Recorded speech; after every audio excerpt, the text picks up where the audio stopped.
Well, it seemed like they were just on to promote this event, and you blinked, and it's a year later, and Matt Johnson joins us this morning. Good morning. How are you? I'm good. How are you doing, Luke? Good to see you.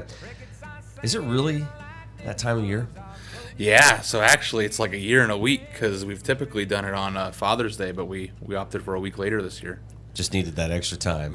Yeah, well, extra time, and so many men are involved in it. So many of them are fathers. It was like, oh, we're putting all these fathers to work on Father's Day. Let's move it a week, try to give them a break. Purpose. Right, right. So how many years have you been doing this? First, I guess we should talk about what this big event is. Yeah, so this is our community fish fry. It's in the park, Scheide Park, this Sunday from 11 a.m. to 2 p.m. It's a free fish dinner, so fish.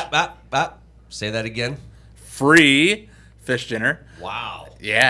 Yeah, so fried fish, pasta salad, chips, roll, drinks, live music, activity for the kids, all sorts of stuff in the park. That's one, crazy, but also incredible. Now, how many years have you guys been doing this? So we've been in the park. This will be our third year in the park, but we had done it for several years just at the church on Father's Day as kind of like a thing for fathers on Sunday morning. So, yeah. It's grown. Yeah, so when we were doing it on Father's Day at the church, it really was a thing for fathers and things for people in our church. And then, so we've been talking a lot about what kind of church we want to be. And we've talked about being the best church in the community versus being the best church for the community. And, when we were talking about that, one of the ways we talked about was, man, we could keep doing this fish fry at our church and pulling in the amount of people there, or we could do it in the park and see what happens. And we've had lots of people come the last 2 years. So that's incredible. Yeah. It's a cool thing that you guys have been doing. And I think for the fathers, they probably felt good about that, being able to say, this should be a community thing. Yeah, it is. And most of them, actually, and we said we were going to move it off Father's Day for them, most of them were like, oh, well, I suppose that's okay. They weren't bothered by it, actually, because they love doing it. Now their spouses and kids were like, uh-oh, what do we do with Dad now? I know, right? Now we got to plan a day. That's what the stress was. Right. Well, a lot of work goes into this. Do you know off the top of your head how many people you served last summer? Yeah, so we served, I think last year the number was 700. Wow. Yeah, I know. And the year before that was 6. So. Wow. Yeah. That's a lot of fish. That's a lot of food. It is a lot of food. Last year we actually ran out of pasta salad, which we're having a pasta salad party this Friday where some people are getting together to make it. So we will not run out of pasta salad this year. That's incredible. Yeah. Do you worry about seating with something like that, or? Yeah. So we've got some canopies that we set up, and we bring tables and chairs from the church, and actually we're borrowing some from some other places just to make sure there's enough. And we encourage people to bring, if the weather's nice, bring blankets if it's not sopping wet on the ground, to sit on the ground and just kind of have a little picnic with the food and just kind of hang out. So yeah, so it takes a lot of work to get all that stuff down there and get it set up so people can have a seat. What do you typically do during this time? Are you running around serving? Are you what are you doing? Yeah, so me personally, I'm running around doing whatever I need to do. So and I have a reason for asking you that. Okay. So here it is. Yeah. You're probably busy running around doing all this stuff, right? Do you ever just stop for a moment and take a look out and what do you see when you are running around and doing this? I mean, what really in the back of your mind says this is fantastic, or I didn't realize this was a result of what we're doing here? Yeah, so I do get to take some time. Like I'll stop and do pictures and videos, and that's a time when it's like, wow. So you see people who one you didn't expect to see. Maybe they have no interest in church, but you know what? That's not the point of it. The point of it is to help people and bless people. And you also see people who you've never seen in your life, and you go up and talk to them. They're like, oh yeah, I live over on Elm Street or whatever. And it's like, wow, I've lived in Titusville my whole life, and you feel pretty confident that you've seen everyone that lives in this town until like you see someone and wow, you've lived here your whole life too. I've never met you my whole life. It's pretty cool. And I mean, that's 700 people that. Yeah. Yeah, that's crazy. What do you think they take away from a community event like that? Yeah, so hopefully they take away a full belly. That's what when people ask, what should I bring? Should I bring something? Just an empty stomach is all you need to bring. But we hope they get to have an enjoyable time, a good meal, a good time talking to people, spending time with folks. And we hope they know that this is just an extension of Jesus' arm to them, that he loves them, So all the time when you look in the Bible, Jesus is having great conversations with people over meals. And, so we just hope to have a little bit of that in the park this Sunday.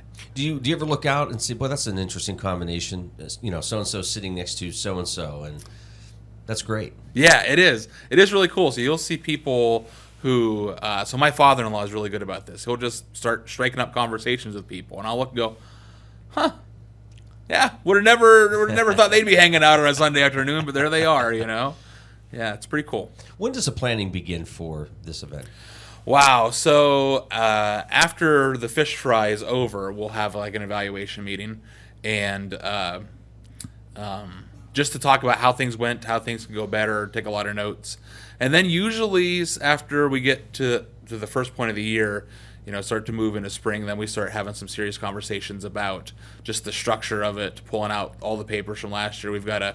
For setup, we've got this big piece of paper that shows all the canopies and tables. Look like we're invading Normandy or something. Wow. And just this battle plan, it looks like. And just review everything, make sure. So we do lots of sign-ups in church to get fish fryers, people and the actual equipment, and canopies for the children's activities, and make sure we've got musical equipment lined up for in the gazebo. So yeah, we start months ahead just to make sure we've got all those ducks in a row. Well, you're always scrambling somehow in the end. So. I'm sure it starts out where, it's kind of a few chuckles like, oh, that's, 8 months down the road. We don't need to worry about that right now. And then you blink and it's like, oh, it's next week. Yeah, right. It is. It's true. And there's always something that we're like, oh, for all our planning, we did not think of that. And here we are Thursday before Sunday and we're working on something. It's a massive event with lots of details, and it's easy to get ahead on it, but it's also easy to lose something in the way. Sure. And it's probably turning into one of those things where those discussions are happening more frequently at the church throughout the year. Like, oh, hey, I thought of this, for this summer, and we're going to have to jot that down and discuss that. It's like talking with Phil Taylor and the Live Nativity, right? I mean, that's something that now is something they talk about almost on a monthly basis. Yeah, right. And we always, we'll hear a guy say, well, I bought a new fish fryer for the fish fry, and it'll be fall or something. And it's like, okay, great. Don't forget to volunteer when the time comes. Well, there you go. Yeah. So does the church need anything? Wow, need anything? No, I want to say no. And even if we did need something right now, this is about us being a blessing to our community. Sure. So we always have conversations. Obviously, there's a huge expense here. I mean, we're using 210 pounds of fish and all the ingredients for the pasta salad, and so there's always some talk like, should we get sponsors? And we talk about it, but the answer is no. I mean, we don't want anyone in the community to pay anything for this. This is us as a part of this community being a blessing to the rest of the community. So yeah, that's all we want to do is bless people.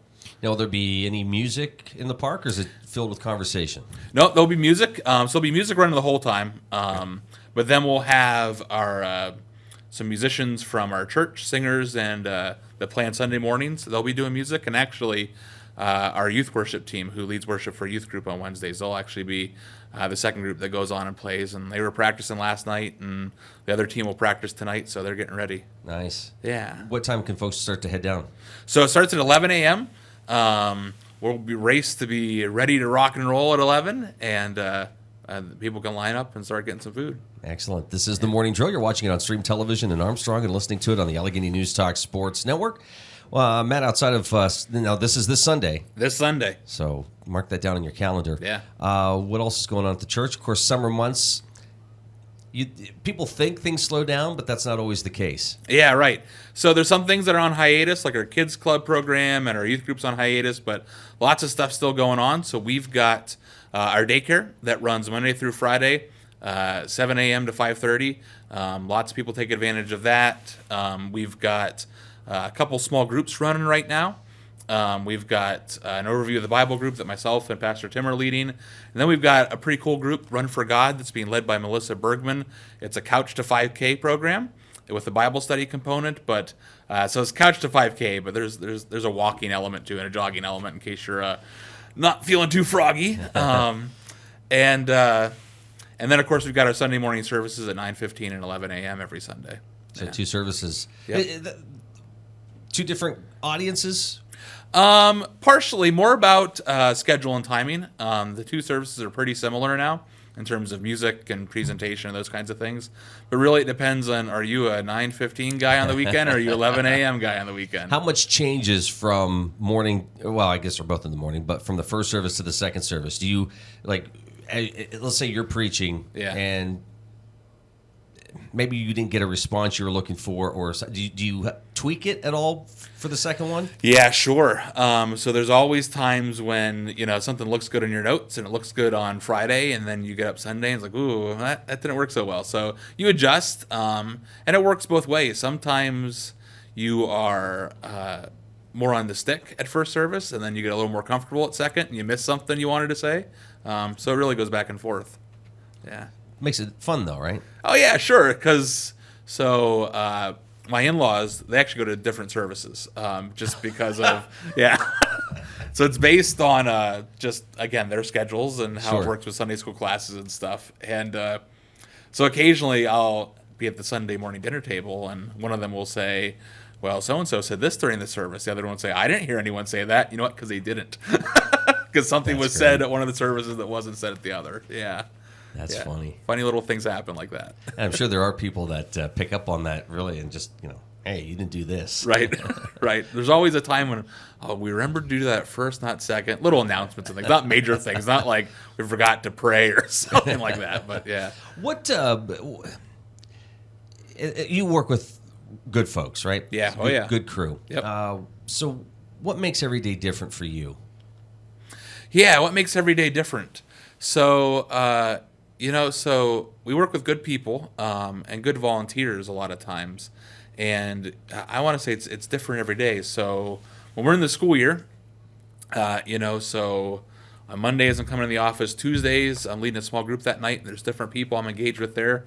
We have a good portion of people who are part of Alcoholics Anonymous and Narcotics Anonymous community who goes to our church, and they're a part of our small group. And is that a rewarding program just to be a part of that, thinking that you might be able to help somebody? It very much is. So we've got a group meeting at our church right now on Tuesday nights, and just being able to help provide backing for the spiritual component of that for those guys and girls is pretty great.